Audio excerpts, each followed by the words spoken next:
Hello. Today we're going to explore religions of society, identity. So I'm thinking of doing this like a series, but I'm not so sure about that. Um, there's another post I've done a while ago that I feel might belong in this series, actually. It might be the actual first. But I'm still thinking about how I'll do this. Um, so this cover, it's kind of interesting. This is AI generated art with Wombo, the realism uh, mode, I guess. Um, I'm actually really suspicious that it's stealing art because this looks so exact. I don't know what else to say. It looks so defined and specific, and it looks like somebody's art. So hopefully that's not really the case. If the artist is out there and wants me to take it down, let me know. Um, so yeah, let's get into this. And if any of you are out there in chat, feel free to say hi. Um, okay. There are many covert religions of society. Normally, we carry views about how life is. Usually, those who follow rationality culture believe in conclusions that were arrived through the scientific process or reasoning. Though there are many frameworks in life that bypass our skepticism and control our behavior, thoughts, and perceptions. These frameworks operate more like religions and are not derived through scientific, philosophical, or other modes of inquiry. That last line is what I'm still thinking about. I don't know if I actually want to say that, but that's at least true in the typical sense. So instead, they are often fed to us by culture, basically indoctrination. We have formalized criticisms of beliefs in gods, conspiracies, and astrology, but we do not notice more insidious belief systems that are more subtle, or that are subtle enough that they are rarely even named as a belief system. The formalization and popularization of criticism of religion, conspiracy, and astrology is why we notice and criticize them.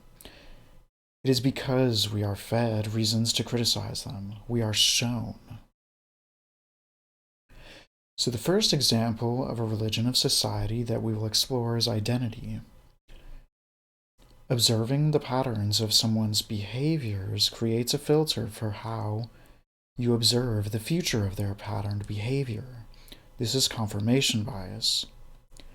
Your observation informs your subsequent behavior as you interact with the subject. You will implicitly express your observed patterns and impose those beliefs onto others without explicitly communicating them. An example of this is when we infantilize women without realizing we have been conditioned to do so. This implicit expression of belief about someone's identity will impact the subject being observed, and their own complex dynamics will create some mutual dynamic with your own tendency to form judgments. The patterns of behavior become These patterns of behavior, I think I'm going to change that.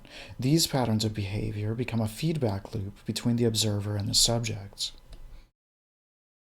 There are many different ways your judgments can manifest in a reaction from the subject being observed. In some cases, people will enjoy how you judge them. They will reinforce your tendency to judge them in those ways. Most people build a persona, a kind of psychological mask that is designed to reinforce an identity that the user finds pleasant or useful. Other times, people will oppose your judgments. It will contradict their persona of themselves. Sometimes their opposition will be part of your judgment and thus reinforce your perspective. A lot of people see through gendered lenses. There are ideas about how people are men and that men act like X. When they see men, they will see X behavior. Many men will internalize X and try to express X to prove that they are men. Genders are often culturally assigned personas that associate with people's sex. Sometimes they are personally assigned personas, like in the case of trans individuals. Since men are seen as more callous or low empathy, people will notice when men are callous or low empathy, or at least when they appear to be.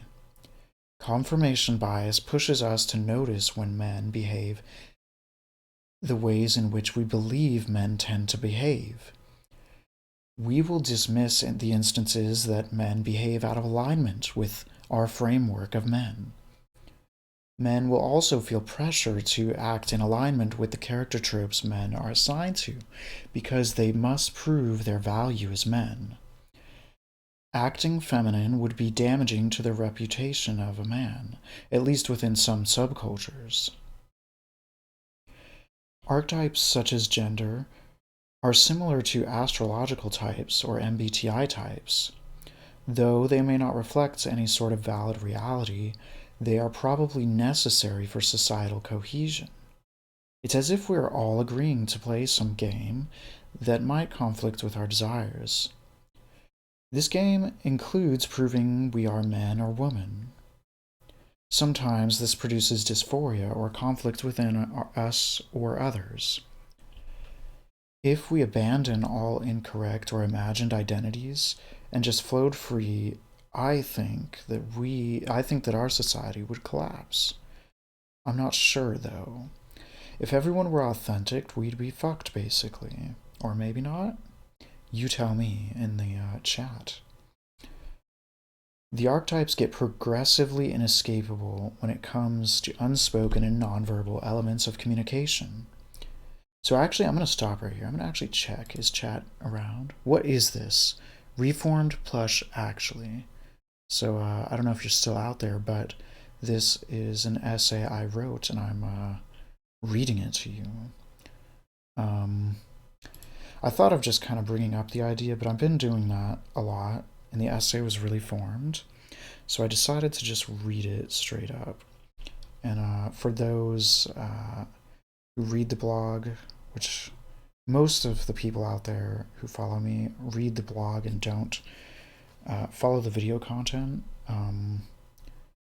So I don't know. I want to kind of get some of the readers over to video content. And I think, I don't know, that's like a whole thing I'm not going to get into. Basically, I feel like I have to simp Reddit. And Twitch feels more free. YouTube feels more free. I don't feel policed by the moderators of Reddit. So I'm kind of trying to like expand. So here we are. Welcome. Feel free to criticize me or love me if you want. But yeah, if you have any ideas that if this is helping you brainstorm, let me know. Give me ideas. The archetypes get progressively inescapable when it comes to unspoken and nonverbal elements of communication. For example, people assume manipulative or subtextual components of people's behavior. We look for ulterior motives and hidden meanings. These often go unspoken, and the rabbit hole seems endlessly deep. The first layer is commonly described as we gossip about memes of manipulative behavior and ulterior motives. These memes help us generate confirmation biases to detect similar experiences within our own lives. Then, there is unexplored territory that hasn't yet been verbalized or memified, in which we begin to rely on something like gut feelings in order to assess. Also, chat, people out there, if you, I guess I didn't really answer. If you want to know what the website is, it's mad.science.blog. I don't know if you're asking on that level.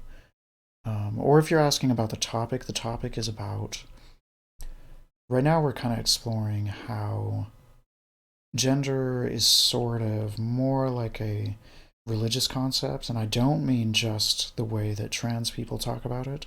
I mean a cisgendered man who believes they are a man uh, is also following the religion. If you disagree with that, then maybe make a counter argument.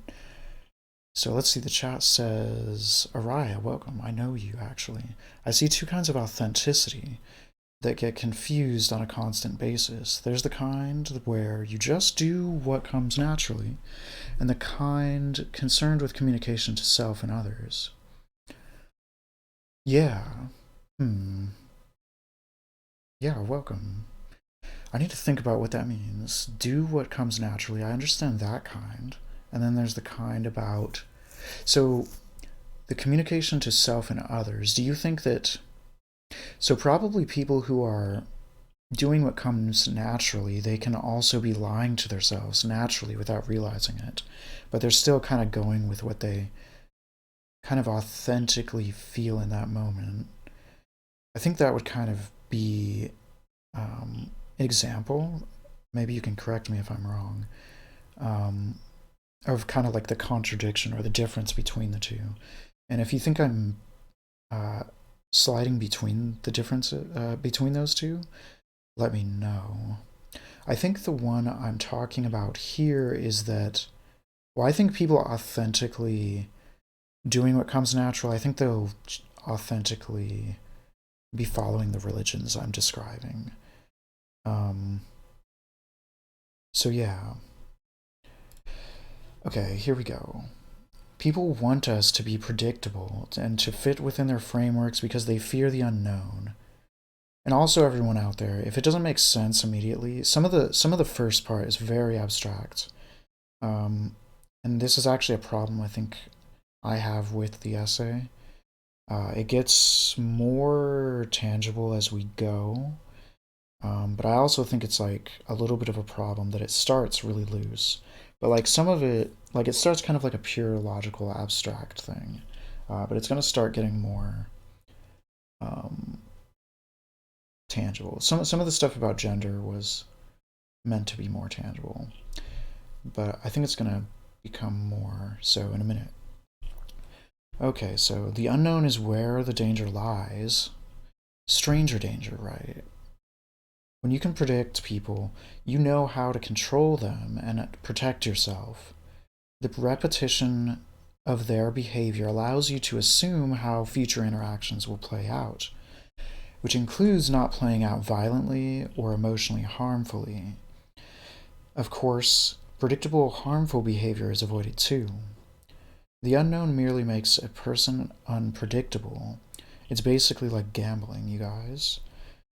So, like, if you don't know a person, you're basically taking a risk. They could be like some abusive psycho person, and you don't know yet. And the fear of that being possible makes the unknown a little bit scary, but it can also be highly rewarding. You could meet a new best friend or a lover. So it's kind of a gamble. And and this is where like okay, so this is where it'll get kind of interesting. Imagine if someone were to begin crying furiously on the street, like let's say a homeless person, breaking social norms. Imagine they approach you in the face and cry with their eyes wide open, unflinching. Yeah, it's weird, right? This continues for 15 minutes, and you can't get them to stop. Surely you'd start to worry for your safety. Simply because you cannot predict their behavior because they've deviated from normal behavior, which is enforced by violence. Yes, violence. What do I mean? If the person continues to cry and disrupt people's sense of safety, police officers will be summoned with their weapons so that they can utilize fear of death and torture, which is prison, to control and manipulate the person's behavior so that they will stop the confusing behavior. They will ask if the person has taken drugs that disrupt their capacity to be obedient to the religions of society. So here, The person might simply just be crying in your face and refusing to stop, but the weirdness of it shows a level of deviation from the rules of the system that suggest maybe they'll also kill me, or they'll just like lash out and become violent. That doesn't mean that crying is any indication that someone will be violent, though. They might even just keep crying forever. Like, maybe even that's like a predictable, but there is a level of weirdness that shows that the person is willing to not conform to the rules. And you have no idea, like the fact that they will not conform to the religious rules imposed onto you means that you have no idea what's going to happen next, which is really scary. Scary enough that you want people to come with guns and tell them to stop, because they might kill you. Let's see. The chat says, someone in the chat says, or Raya says, this might be semi-coherent, as I'm significantly fractal-brained after writing 2,200 words about egregors the other day. Yeah. I think communication about, like, a lot of ideas is really hard. Actually, I kept having to refine this essay, and I don't even know that it's done, but, a lot of my previous streams were pretty much about the ideas I'm talking about here, but they were way looser, way non-formalized. And maybe the formalized version is actually less comprehensible. I don't know. But yeah. But I don't know. People so far seem to like this. There's people who were previously patrons. They signed up again right after I posted it, and I was like, holy shit. Like, and then other people contacted me about it, which that hasn't happened for a while. So yeah, it seemed like a good sign. But I actually don't know how to feel about this essay. I'm like kind of spooked.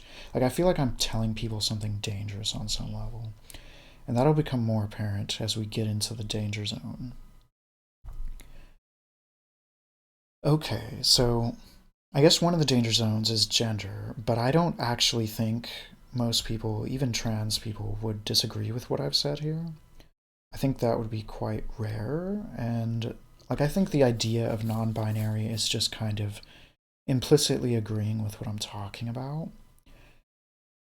But I also think that it's in a framing that I think that people who are against trans would also agree with it, but the part that they would disagree with is the part where I'm saying that that a cisgendered man is actually religiously adhering to like this kind of imaginary idea of what it means to be a man. Like, I think that being a man almost means literally nothing. Like it, or at least in this sense of like sex, it means like nothing basically. It means that you have like a genitalia, and then it has nothing to do with your behavior. It has nothing to do with like almost literally everything else. Like, there might be correlations, but that's actually irrelevant. It's like saying there's like a correlation with ADHD and going to jail or something. It's not really. It's not like jail is some system of ADHD or like, it's not like that. It's looser than that. Okay, so back to it. Different cultures experience xenophobia in part due to not having enough exposure to the cultural and covert religious structures of their society. Differences in social norms results in individuals losing the ability to comfortably navigate predictable patterns of behavior.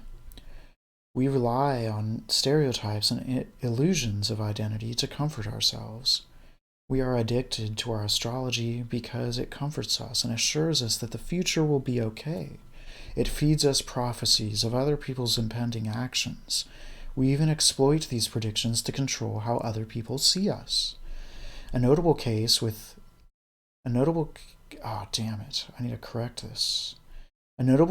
is with virtue signaling, or basically any type of signaling.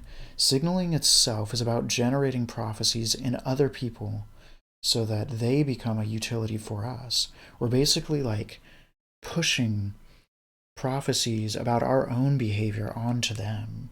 And some people use that to manipulate each other. They're like in the case of virtue signaling, it's like, I'm a nice person. Come on, you can trust me. Uh, let your guard down, or something like that. Or sometimes, actually, most of the time, virtue signaling is like, please don't hurt me. I'm actually part of your virtuous cult. Don't stab me. Don't cancel me. I'll do what you say. Just put the gun down. It's more like that, right? Um, so there's probably different types of virtue signaling. So I recently explored the idea that people use me for tragedy porn. So if you want to check that out, that's actually like probably the previous stream or the one before that. I'm not going to get too much into it, but the concept is that people sometimes seek out my presence because of the fact that my life is often tragic. Wait, no, wait. Because the fact that my life is often tragic helps them feel less disturbed by their own tragedy. I became self aware of this when I noticed there is this persistent pressure for me to avoid reporting positive news about my life with certain individuals. These individuals shared a tendency to hate those whose lives appear unfairly better, usually those with higher social status. The video below is my exploration of that topic, so I'll just kind of give like an example. I have certain friends where, like, let's say like the stream here, like all of this, let's say certain things in my content stuff takes off. I would actually be scared to tell certain people because I think that they will get pissed off. Or not just that, I feel like it hurts them on some level. Like, I already see these people sort of talk about how shitty um, other people, like, as an example, one person talked about how a coworker was DJing and stuff, and that, like, it kind of bothers them on some level, and it makes them feel like they're not doing enough in their own life. And I think they should just pursue all of their stuff. I tell them that. But I realize it's way more complex. It's like probably embedded with like traumas or something. I don't know. I don't want to go too much into that. I'm not going to like, I don't know. I'm going to talk to those people eventually about this. I don't want to like simply lie about my life that much, but like, I don't know. It's like a whole thing. But that's just the basic idea of it. And I'm sure a lot of you have noticed this. Especially, I imagine, any of you that do creative things. It's like a really weird thing. Like, I could make my whole entire channel probably about how fucked up my life was, and people would just be like, oh, yeah, so good. um, okay, let's see. I'm going to read chat again. Arai. I don't know actually how to pronounce it. I'm sorry. um, that reminds me of how I would be more open than would necessarily be normalized with intensely bad experiences. And it would prompt people to share about their own, and that would create weird bonding. I know exactly what you mean by that, yeah. I relate on that. I've even weirdly had an experience like that where it felt like intimate. Like, actually, I'll tell the story a little bit. It was in front of a slaughterhouse. Oh god, here it gets weird already. Um, and it was this thing called a vigil where people kind of meet up. Vegan people, vegan cultists meet up, and and they bond over shared trauma of subjecting themselves to whatever things are happening in the slaughterhouse or something. Um, but actually, it becomes like a networking thing too in a really disturbing way. I'm actually okay with it. I don't think it's that weird. I mean, it's kind of weird, but it's like, I don't care. I would do it again. 4 out of 5. But so I was with my ex, and then she was off like doing something, and then I met with this other girl, or I think she hadn't arrived yet or something. And I met with this other girl, and we started talking about something. I think it was like drugs or something. And She talked about like her past traumas with a boyfriend who was abusive, I think. I might be mixing up a lot of details. I totally don't remember. And it doesn't matter because we don't need to be accurate about that anyway, because we don't need people's details to really be out here, I guess.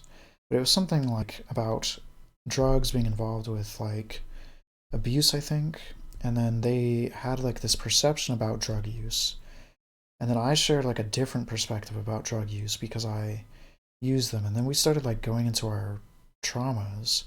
And it felt weird. It felt like in a really, really weird way. It felt almost like there was like sexual tension. And that kind of freaked me out, like, because it wasn't obviously sexual or anything. Or it's like not really exactly sexual. It's like almost romantic though. Like it felt really intimate and personal and like a level of closeness I would not expect from a person that I literally just met right then. And then there was also this like weird moment where I think we tried to like avoid each other too, because it was like, what do we do now? Like we've just intimately bonded, and then like there was this like pull to attach further, but I'm like, is this wrong? Like what's going on? Like, or should I like be worried if this becomes like cheating on my ex or something? Like I don't know. I didn't know what to think of it, and and then I could feel that she was also kind of like, I think we were both like feeling awkward after that. Like we got like really close, and then we're like kind of like backed away, like, whoa, what are we doing here? Like we don't really know each other. I don't know. It was really weird. Oh, and then he said, I noticed later on that people would deliberately do that to create false intimacy. Yeah, that's pretty disturbing. Maybe. I mean, like, I think it's disturbing. Everybody's constantly deliberately doing things like that. So it's like when I talked about the personas a second ago, it's pretty much about people doing things on that level of dishonesty. And it's almost like with virtue signaling, it's like we're forcing people at gunpoint to be dishonest in a way. So there's like so many weird things, but there is the possibility that that it's fucked up. Or maybe in a utopia, none of this would be happening. Or maybe if we're all authentic, everything would fall apart. I don't know. I actually, like, lately, I've been, like, questioning, like, whether we should even be pursuing science, even. Like, maybe not science, but, like, whether or not, as a society, we should be pursuing, like, the direction towards omniscience. Like, um, and partly because I think we can never really access some sort of true uh, perspective about external reality. Like it's almost just inaccessible, and we'll just make some abstracted, inaccurate, vague, kind of like perception of what is happening in the external world, and it can never really be true.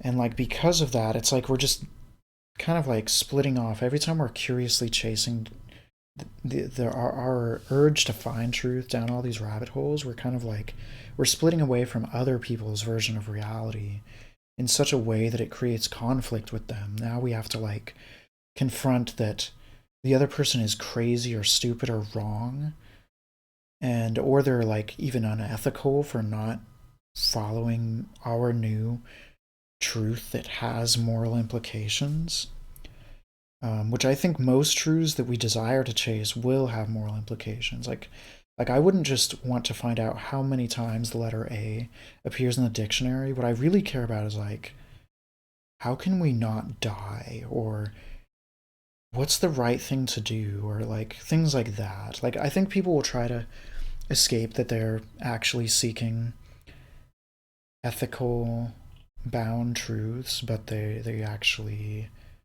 inevitably are. Like sometimes it's fun and entertaining to find like how many times does the letter appear in the letter A appear in the dictionary, but if you started doing that with every book ever, you will definitely get sick of it, I think. And you'll realize that like maybe that was like a novelty. Like I think there's a utility in the entertainment of that. Like I think it's like really it's like a weird territory, but it does actually have ethical implications because of its entertainment value. Everything gets like really complex. I don't know. But kind of like now what's the word? I will for what's the word? I'm not even prepared to do this. But for today's sponsor, I actually wrote a book recently called The Psychonet. And oh my god, Chatter. That's got to be like a weird cuz you were in a thing called The Psychonet. Yeah. But it's not really related, but kind of in a weird way maybe, but not really. Um But anyways, the book explores this idea of society chasing omniscience and how it might destroy us and just like fuck us up, and like it questions the ethics of like should we just go to like a hyper religious society of just accepting some diluted simplistic reality, or maybe we should chase like utopia, and I don't know. And it kind of explores that and AI threats and information hazard ideas and whether ethical explorations of theories is an info hazard, this kind of thing. Um, yeah. Okay, reading again. External measurability is a false god. Yes. The rationalists have created a spooky religion, and it's so spooky that they've convinced themselves that it's not religious. Um, People don't really have a good relationship with their own perceptions and values a lot of time. Yeah, that scares me because I feel like that applies to me in a way that I don't know what to do about it. It's disturbing.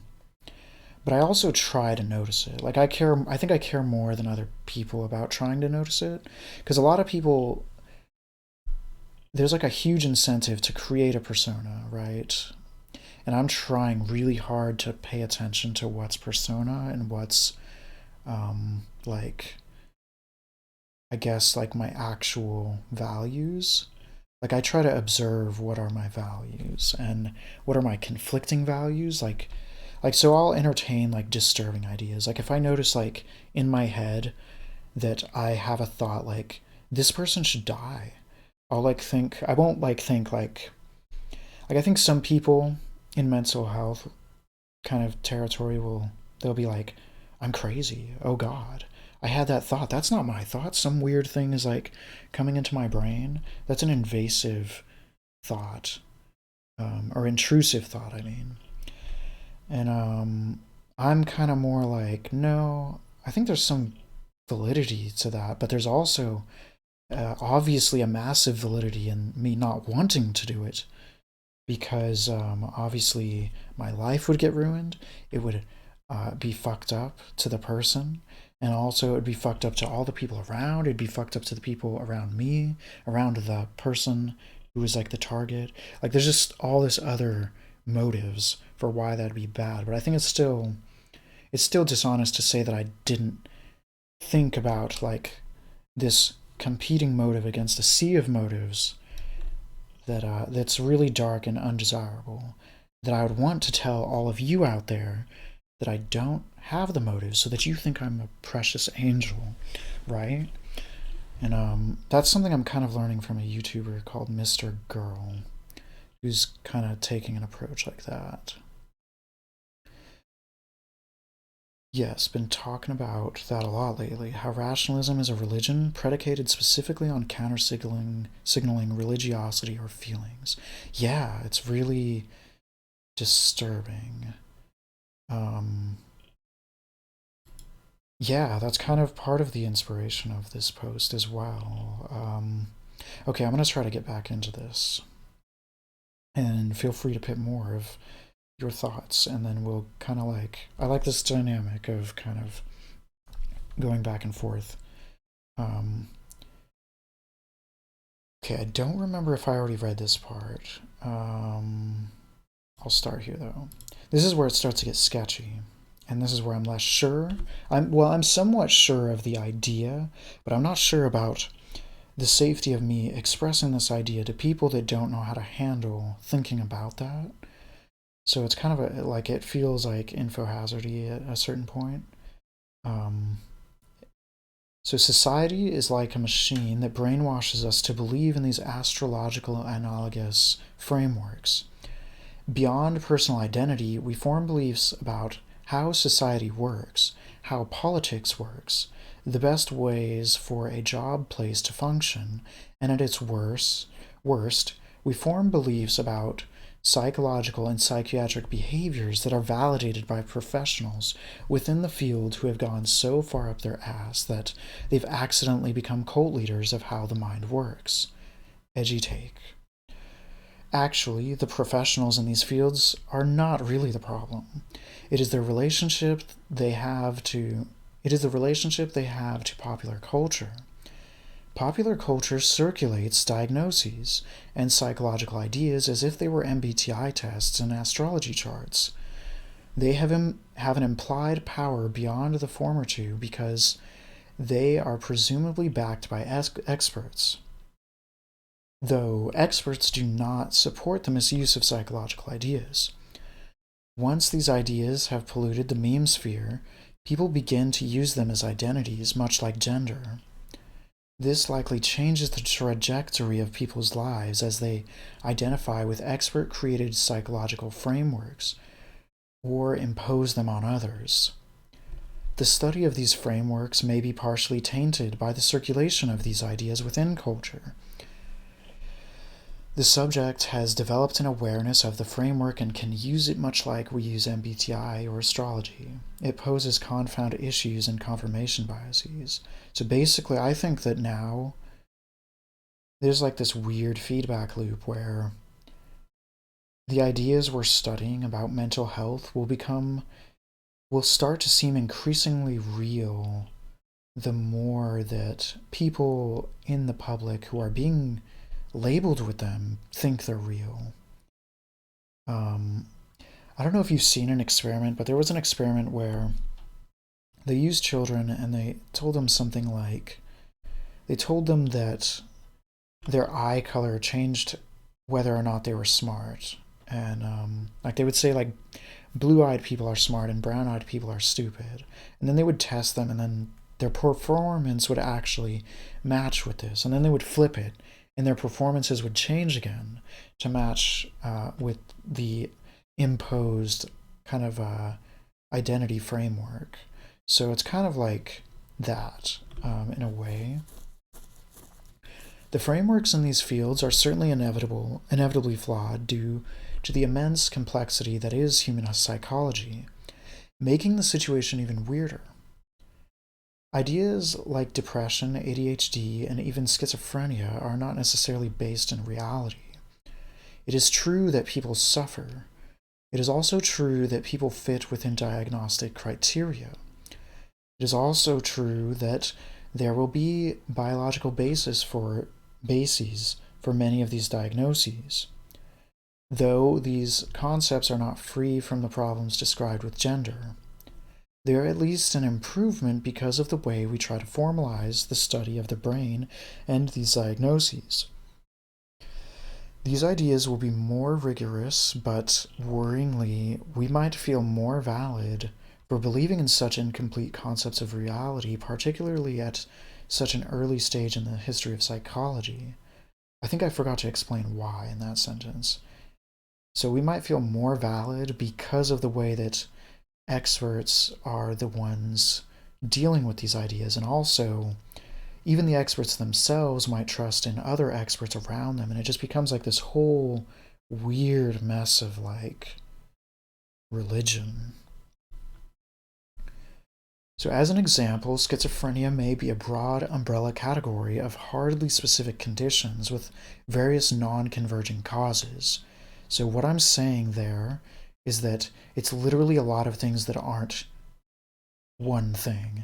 It's like saying it's like umbrella category, right? But it's also like for all we know, some of those causes may be contradictory, and some of even the symptoms may be contradictory. They may just seem superficially um, similar. It's like if I said depression, or if I said like sadness and extreme happiness are pretty much uh, an umbrella category of deviating from uh, baseline or something like that. And then I point out how both of these have biological signs like changed heart rate or whatever. Like there's a certain kind of non-specificity that allows for like these problems to emerge. And yeah, sometimes schizophrenia may barely be a disorder and have more of a social cause or act as a personal identity. Other times it may be highly physiological. This barely even begins to explore how genes may interact with identities and culture. And so I link here a Vsauce video. I don't know, maybe some of you have seen it. Vsauce is pretty popular. So basically he talks about what is it? He talks about that people can actually predict someone's name based on their appearance. And that gets like really spooky and weird. But that's not exactly about genes, but it starts to get into the weird kind of territory. And I plan to talk about this gene idea in the future. Like just a quick example though, I think you can inherit being punched in the face in middle school, for example. And that sounds ridiculous, right? Like, what kind of gene would cause other people to punch you? But then the more you think about it, there's probably a certain criteria that that people who are likely to be punched fit within. And so you can already kind of see where that's going. I'm going to check chat. Okay. The modeling you have around gender belief also reminds me of this thing I've noticed, where people tend towards favoring feelings as their predictive function. Let me think what that means real quick. People tend towards favoring feelings as their predictive function. Like gut feelings, I think is what that means, right? As their and thoughts as their judgment reflective function. Let me think. And thoughts as their... let's get religious here. I bet in MBTI, so there, in the Jungian cognitive functions, there's like introverted thinking, extroverted thinking, introverted feeling, extroverted feeling, stuff like that. I bet that's actually describing something similar, where like, I don't know, like it kind of there's sort of a... They talk about a dominance hierarchy of different cognitive functions, and it kind of sounds similar. Which I think it's, yeah, I don't know what to say about it. I think about things, I consider that way of like viewing people also. I don't know which one I do. Like, I think the opposite of what you're saying there would be like I think the vice versa would be like I think there's people who entirely reject feelings and kind of like judge through their kind of like rationalized perspective, and maybe even they'll kind of like gaslight their feelings or something. They're like, oh, this is just some weird symptom arising, I'm actually wrong, or something weird. And then there's like the other... Well, okay, so I'll say what I do. I sort of like think of feelings as having an unarticulated basis. Like, I think feelings are just some sort of like... I don't even know what to call them. Like, there's certain actions we feel compelled to do because of feelings. Like, a lot of people who feel anger it makes them want to be violent, but like I don't think the urge to be violent is actually, I think that's like, the thing is, being violent can actually solve a lot of the things that are causing you to feel the pain of anger. Like, violence, either you can kill the person causing you distress, or more lightly, you can threaten to kill them. And then it could be like even more subtle where you're kind of like, you kind of like raise your voice and you're like, oh, look at me. I'm losing my control of myself. Who knows where this leads? You might get scared, right? I recommend if, like, it's almost like saying, you should be scared of where this might lead. I'm not saying anything, like, I'm not a violent person, but uh, I don't know. People lose their control. And you see me, I'm kind of like slipping a little. And people kind of use that as like a threat. And not super like, it's not like super Machiavellian and planned out intentionally, but I do think that like their brain is actually emotionally calculating these things and predicting other people's emotional reactions and deciding that this is the right course of action. I think that's actually happening on some level in the brain, but not necessarily the level at which people are articulating why they behave the way they do.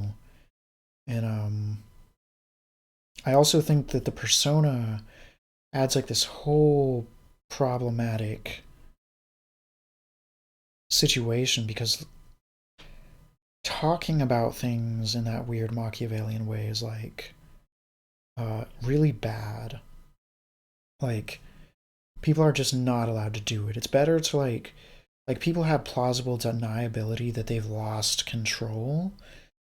I think it's more like they have no other, like they can't figure out another solution besides freaking out, and they're in so much pain that they're just willing to do that. They're willing to pay the price, but also there's like another part of them that's going to exploit the fact that um, that there's this plausible deniability or this narrative that losing control exists and that like I don't know, like it kind of exists. I think there's a certain point of anger where you might start to become delusional, like psychotic basically, where the consequences like that you will go to jail might go away and you might actually kill someone because you actually lost sight of that awareness. Like you're just so desperate to relieve the pain that you might even be like okay with going to jail because it hurts so much that you just literally cut off your metaphorical legs to escape the trap that you're in. So it's like, I don't know. But then once you've done it, instant regret might set in. You're like, holy shit, this is so bad. I realize that the trap, the pain induced by jail is worse. But it's like a weird thing because the pain that you're immediately in is so there. Like it's like this siren that's blinding you from everything else. Like I think it's like that. But I also think that there is a lot of weird Machiavellian manipulative stuff going on. I think when people raise their voices, I think when people punch walls, when they throw stuff, I think these are all like, it's like you're signaling to the person that I'm escalating and losing control in a way that you should be afraid of. Like you're trying to instantiate some fear state in the other person. And and I'm not even necessarily saying whether or not we should or shouldn't do that. Like I don't know. Like it sounds bad though, but um I think people should learn to articulate the things causing them pain first and foremost. Um, but it's like a lot of the situations, like the pain comes on so fast that you haven't had enough time to learn how to articulate that particular pain. And so then people are like in this like basically intoxicated state. It's a whole weird thing. I don't know. Like I do think abuse is bad, right? So like, but also like when people are like I don't think that it's realistic for having like entirely unemotional expression, like just monotone, I'm angry. The reasons I am angry are, like, I think that there's like this problem of like, it's like the whole timing thing I kind of just described. Um, so I'm going to see chat again. So somebody who uses feelings around perception will express feelings in a kind of more exploratory way. Let me think about what that means. Feelings around perception.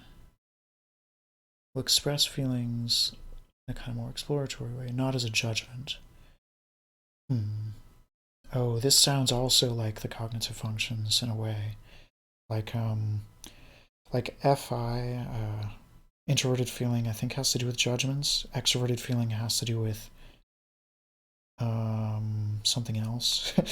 I usually thought of it as like expressing things in a way that's supposed to affect people, maybe, which is weird and manipulative, maybe, which is supposedly my MBTI type. INTP actually has more extroverted feeling and would supposedly be more maybe empathetic and manipulative or something. So, but it sounds bad. But I'm actually like exploring genuine emotional expression and not gaslighting my feelings, I guess, anymore lately. And the opposite type will interpret the feelings as a judgment. Let me think. Yeah, I've noticed this when I watch Mr. Girl. He kind of gets mad, and people react to his anger almost like either judging it in both of the ways that you described. And he always has to explain, like, no, I'm not, like, I'm not telling you to stop.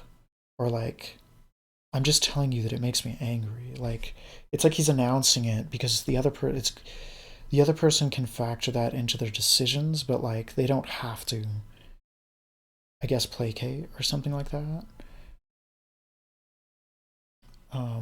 This will lead to, do you really feel that way? Whoa, what a scary gaslighty thing.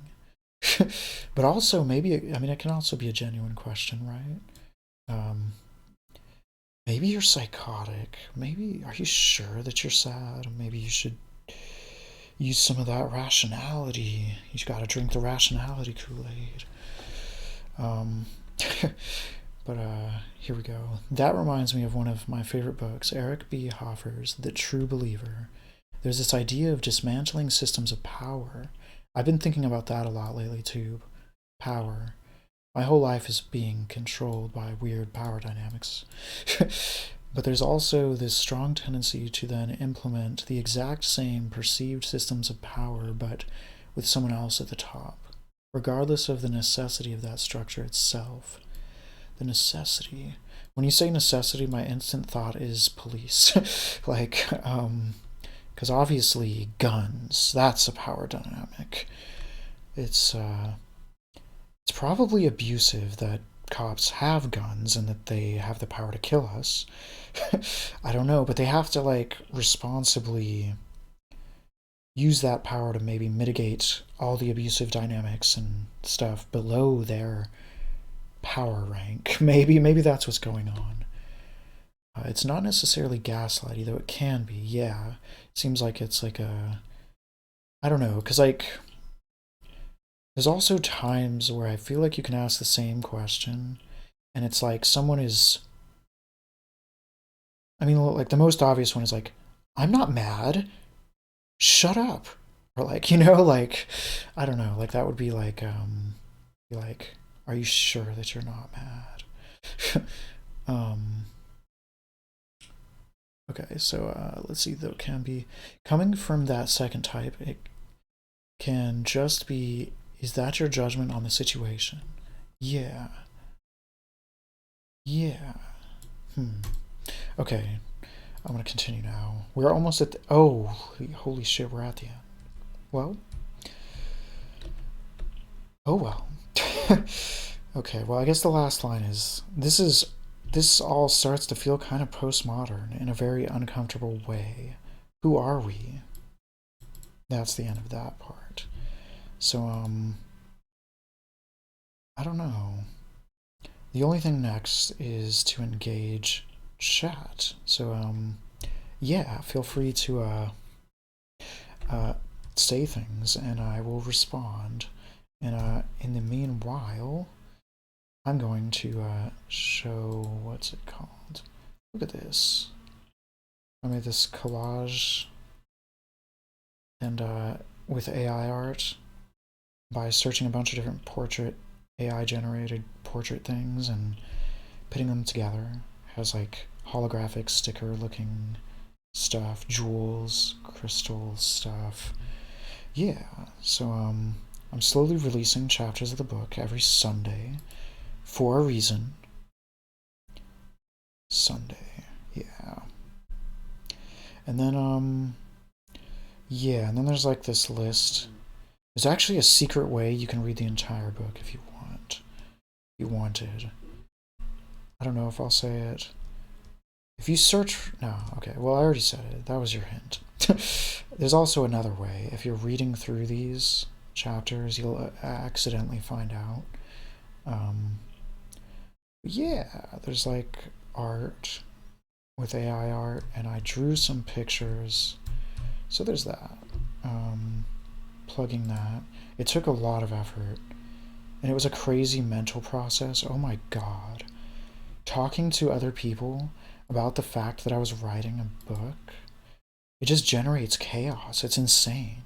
Like some people, it's like just such an exaggerated, people putting like their judgments on me in such an exaggerated way. And like it's like, mm, I don't know. Straight up, some people are like saying highly good things about me. And then other people are like, you're fucking insane. Like you're just going off the deep end, acting like it's like a midlife crisis kind of thing. And I'm just kind of like, fuck you. No, I'm gonna keep going. Like, I don't know. Like some people telling me I'm crazy were getting somehow the idea that I think they think that I was somehow expressing that I think I'm going to be famous off of it or something. And you're like, you've lost touch with reality. And I'm kind of like, you're telling me I'm crazy now, and you're also saying it's because I think the book will be a success, and you want to remind me that it's probably not. And it's just like this weird, like fucked up thing in my head. Like I'm like on one level, you're like telling me I'm insane and like basically functionally a moron, and then you're saying the reason for it, and I don't remember expressing this idea or belief that I think it's going to be successful. But I think, I don't know, like at one point I asked, like, is me creating something an admittance that I think I'm worthy enough of doing that or something? And it's like, I got a yes answer, but it wasn't from the same person that called me crazy. So it's like, it's hard to really, I don't want to conflate all the people, but it's like, okay, so it's like, I don't know, like, it's like they're saying, so there's like that layer of like telling me I'm crazy, and then it's like because uh, I am so stupid that I think it would be successful, and it's like, yo, are you just telling me that I'm so stupid and uncreative and psychotic all at the same time? Like, are you just saying my life is a lie? Like, what are you doing?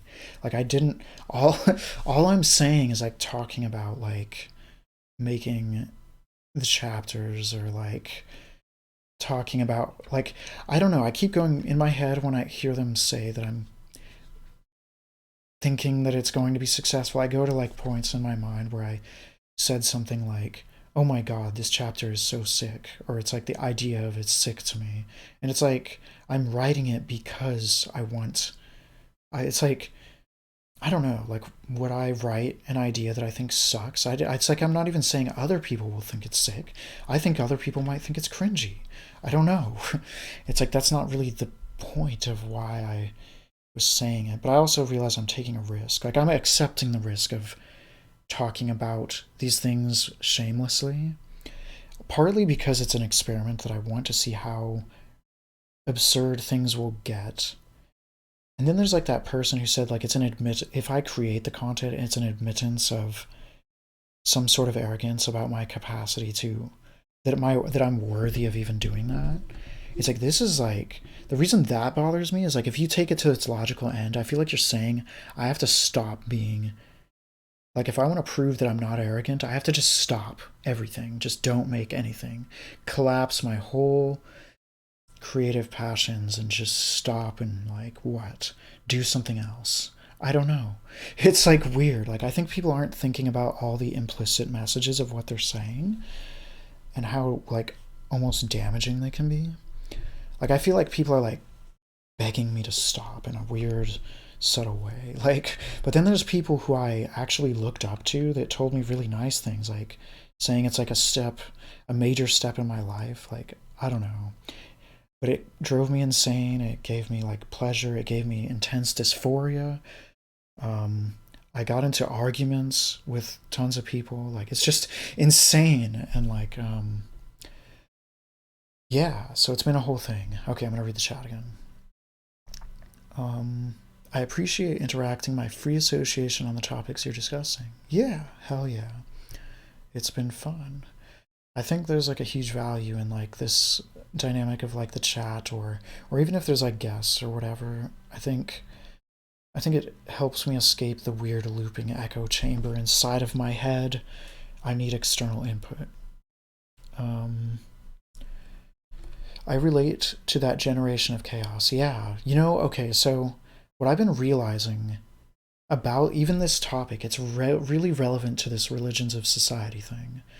I realize that like I've deviated away from like the cookie cutter uh, cultural stereotypes of what life is supposed to be like so hard that I feel like I can't even like parse the ethics of my choices that I'm being presented with at a rate that I'm not even like able to deal with. And other people can't empathize with me because I don't fit those stereotypes and then I have to like rant like this insanely detailed thing about this like it's like I've just strayed into the chaotic jungle rather than like the suburbs or something. And then like I'm lost and no one can tell me where to go because they all are in the suburbs and I'm out there like starving to death like guys I need food. Like what do I do? And they're like, "Bro, you're stupid. Just go to the grocery store." And I'm like, "Bro, what do you mean? I'm in the jungle right now. What are you talking about?" Like and then like um and then there's like ethical choices like okay, the latest one today that I'm like freaking out about is like people come to me and they're like straight up sometimes it's like, "Bro, I took these drugs and I think I might realize what it's like to taste the very edges of coma. And I'm addicted to this, and I keep taking it. I'm taking it right now, and it's working for my mental health problems." And I'm like, what? Like, what am I supposed to do? Am I supposed to, like, become your caretaker suddenly? Like, it scares me. And, uh, and I can't just not do something. Like, am I supposed to just let the people die? Like, can people just be like, "Hey, bro, can I die at your doorstep? Is that fine?" It's like, what? And then, like, I don't know. It just gets spooky. But I also want to help. But also, I get consumed by trying to help people. And, and then there's, like, weird things okay, there's a lot of people who don't respect, I think, art or writing or whatever else, like creating things on your own. And,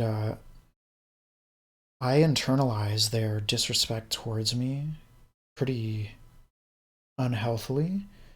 And like this like factors into like when I'm thinking like should I respect myself here? I mean, I'm fucking making content. Like should I take that seriously? And like as an example, there's like a situation I'm in. I don't want to get too much into this. I don't know if I even can actually, but basically, a family member is like highly pressuring me to become a caretaker, and I don't have like the capacity to do so, really. Like, if I do it, I'll basically have to destroy my life, and it's also weirdly complicated because my life was recently just destroyed by a horrible breakup with an abusive person. And so I'm like at this point where I'm almost like isolated in my real life and trying to rebuild things and find a way to like make money that allows me to continue doing reaching my goals. And and then there's like, I don't know, this situation where, I don't know, the family member kind of wants me to caretake, and I've already sort of like did a volunteer version of this occasionally, and this is literally like caused me to withdraw from the modes of making money that I was already involved in because I can't even emotionally cope with the situation. Like, the situation is way crazier than just caretaking. It's like basically someone's getting like psychotic and acting out in public, and I have to like talk people out of like doing psychotic things. And there's also constant exposure to like their torture of endless pain, like more pain than I've ever seen anyone ever. Like, it makes me question whether or not it's even okay for them to be alive, like ethically. Um, like endless, chronic, severe pain to the point that that's basically what's probably causing them to become psychotic, because it's like pushing them over the edge of what they can tolerate. And so there's like I don't know. And then there's like people in my external life, like like my network online, basically, where like half of them might be like they don't take what I do seriously, even if I put like an immense amount of effort, even if actually like so like I mean, like, some people that follow me are like researchers and stuff, and like I talk to researchers, and like there is a level of seriousness in what I do, and it's led to serious opportunity. And then there's like other people where they're like they don't take me seriously, and then I internalize that, and then I'm like fighting with these like two perspectives. Like, are the people that follow me crazy? Are they just fucking insane? Are they just stupid enough that they believe me? And then like the other people, I'm like, what if they're crazy? Like, they're saying I'm stupid, maybe they're just not listening. Like, maybe I didn't persuade them hard enough, maybe they're right, I don't know. And then like all this is happening, and I'm like, oh my god, like, am I worthy or am I not? And then I'm like thinking, should I just like select for people that respect me in my life? And then I'm like, that's like an echo chamber. That's a cult. What am I doing? Am I gonna make a cult? A cult sounds weirdly even more invalidating. Like, it's like I picked people who just happened to agree with me, and that doesn't mean I'm right. I just decided to filter out everyone else who challenged me or something. It's like, I don't know, but it's not like the people challenging me. I don't know. It's fucking insane. And I'm just like in the jungle. And there's other weird dynamics, like sometimes it feels like there's like ebb and flows with how often audience type or whatever, I don't know what to call, readers or viewers, how often they'll interact, not on Twitch but especially writing usually. It's like it ebb and flows with how they will contact me. And it's like it sort of feels like I'm in this weird conditional relationship where it's like they're like, you'll work for free for us, and if you stop, we're gonna abandon you. Like, I don't care about your feelings. Like, I might like approach you and be like, oh my god, I love you, and be like really supportive and even express like immense gratitude, but then it's like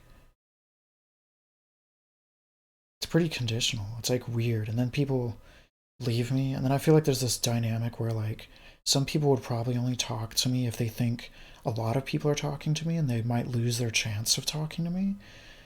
And that's disturbing to me.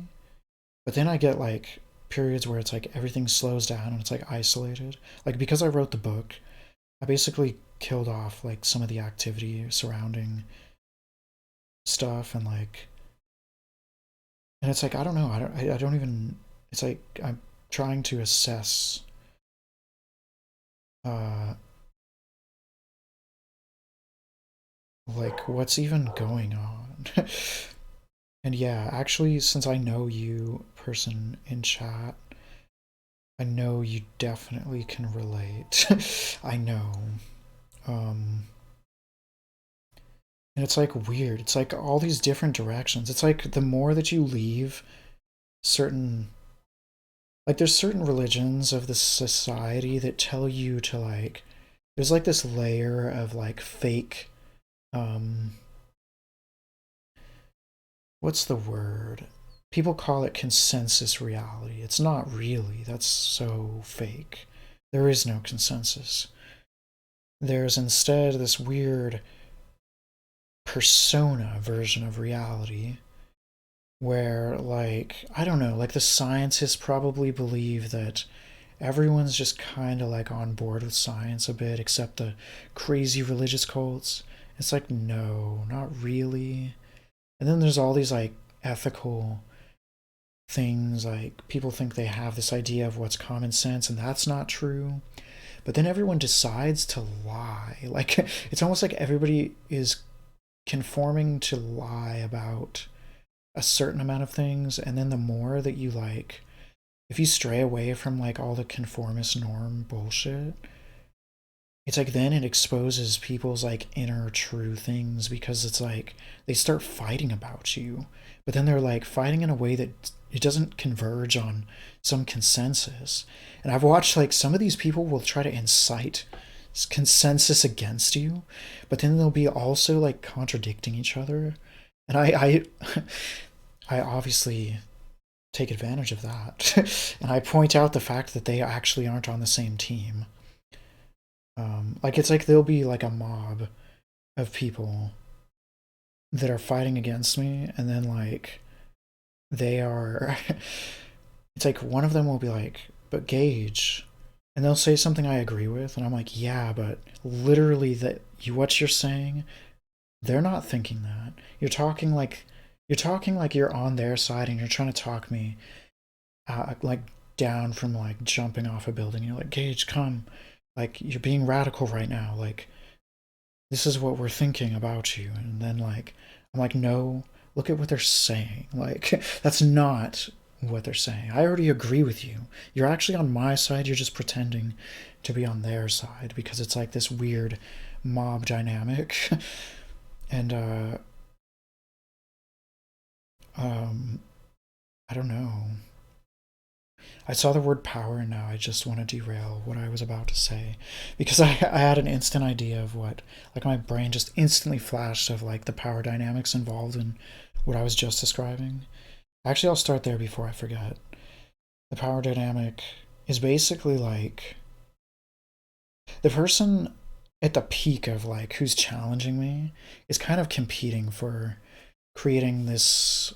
They want, they wouldn't admit to it, but they want leadership of the group that I'm talking about. Um, and they'll talk about like killing the vibe, for example. And it's like they'll say weird things, like they'll say "we" when they're saying something about a judgment on me, and I'm like, and I pointed out though, I'm like, look at what you're doing. You're saying "we." You're inciting consensus. You're making it even harder for anyone that disagrees with you to like say anything, because then you're telling them that they're going against a whole "we" army. Like you're almost like threatening to silence anyone that disagrees with you in a weird way. Like not literally, but like in a way you're creating an incentive to not speak up. Um, and then it gets weirder when new people get introduced to that community. And then I've had this person be like, don't listen to what Gage is saying. Like, this is just how they are. And then they, like, I have to, like, fight against this with the new people and, like, try to get them to not polarize or turn into like this tribal dynamic. It's crazy. So I'm gonna read it now. I would say it's less about consensus and more about paying attention to a particular thing. Yeah, like if you mean. So what I'm taking that to, the way I'm understanding that is like, it's like the way people are doing things, it's like there's a lot of different information out there, and people are like selectively focusing in on like one idea or like one idea of truth and kind of like creating this weird caricature version of things. I don't know. I don't know if that's what you mean, actually, paying attention to a particular thing. Okay, lots of these things are about generation of power. My synesthesia parses it as very similar to the generation of electricity. Interesting. You know, oh my gosh. You know, when I talked about, I don't know if you were there, but I did a stream about power dynamics recently. And, I, when so I put in the background, there was like, I searched the word power, and then it gave me a mix of power and then things about electricity. And, uh, then I started going into like, actually, power and electricity are power dynamics. And like, in a weird way, it's like a weird political, trippy thing. Um, okay, let's see. By converting physical action or what have you. Still kind of working on that model, yes. I keep seeing with my synesthesia this model of empowerment that is more like creating an internal tension in an individual, like a battery, so that if we are connected to the wiring of the narrative that completes their circuit in the right way, positive or negative terminals, then they will just kind of discharge their internal tension without thinking about it. Yeah, there's so many weird things like you know the person that I said keeps using the word we. I think they actually believe that there is this consensus and that this person is just the only one willing to talk about it. But it's like weird because in a weird way they're going to brainwash people to believe their religion without realizing that they're doing that. Like they're making it more convincing that whatever their perspective is by saying there's a consensus. It's like the Asch conformity experiment, and I think that's weird. I hope they're not aware that they're doing that, because that's disturbing. That's fucked up. That's cheating. Don't do it.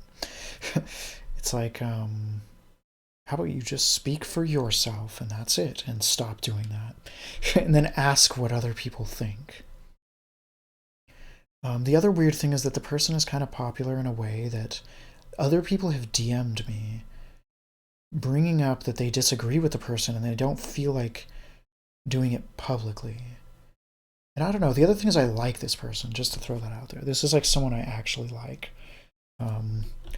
Somewhat a lot, but also I fight with them a lot. And both of us fight and both of us like escalate, and it's like we're both trying not to do it and then we get addicted to it. It's like weird. But yeah, I like them actually. Um, I already read that. Okay. So I actually need to eat. I think I need to go do that. Um, yeah. Okay, more. Let's see. Hold on. Conflict can also be emotional validation in its own way. Yeah, it's also like on one level I'm seeking to like basically the whole conflict is like us competing for whose perspective is valid. And expressing it is like this addictive craving to make sure that I don't fall into a place where everyone else thinks I'm invalid. And yeah. It's been good interacting. I have an intent to be more interactive on a couple Discords, including yours. Thank you. Sounds good. Um Yeah, I think that you have an interesting way of thinking. Um, I don't even know how to describe it. I think your way of thinking is actually similar to the way that I don't know how to describe. Well, let me think of how to word that better. The thing that I don't know how to word to describe, I think you're trying to word those things, and you are doing it in a way that is like, I would say, like somewhat, what is the word even? I don't know, risky maybe? It's risky because it's harder to understand for people, I think, sometimes, but sometimes it's probably hitting, like a lot of the stuff you're saying, it triggers a lot of those things that I don't know how to articulate. And I think some of the stuff is like, it's like stuff, I think you're articulating things that maybe you haven't, it's like they haven't come to like some peak full articulation, which is like an interesting thing. Like you're basically like willing to do that. Um, but you also, it's not just willing. You're willing to do it, and you're creatively like kind of creating a verbal art of what you're trying to articulate.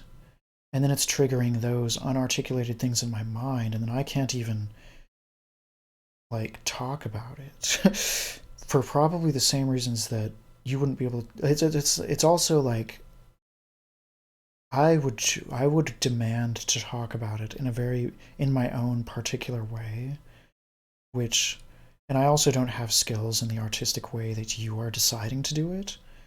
It's like you've invented some personal way of doing that, which I also don't know how to do. Um, Maybe I do it in a different way. I don't know, but I don't know how to do it the way that I see you doing it. Like even right now, I'm articulating something where I'm talking entirely around a description of what you're doing. And like I'm basically hoping that that makes it more tangible. Maybe that's what I do. I don't know.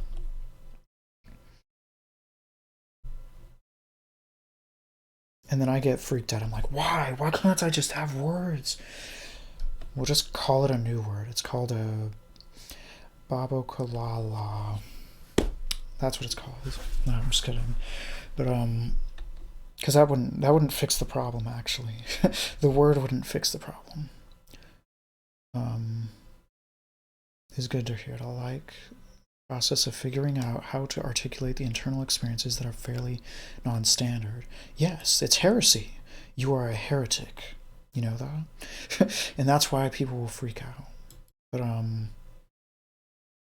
yeah, it's like a lot of us doing things where we like the other thing about straying from normal as a concluding thought too is like if you stray away from like the frameworks that people are pitting out that are obviously not utopia, obviously not true reality, obviously not even a consensus at the very least.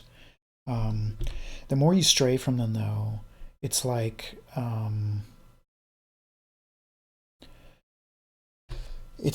there's also a like I don't know.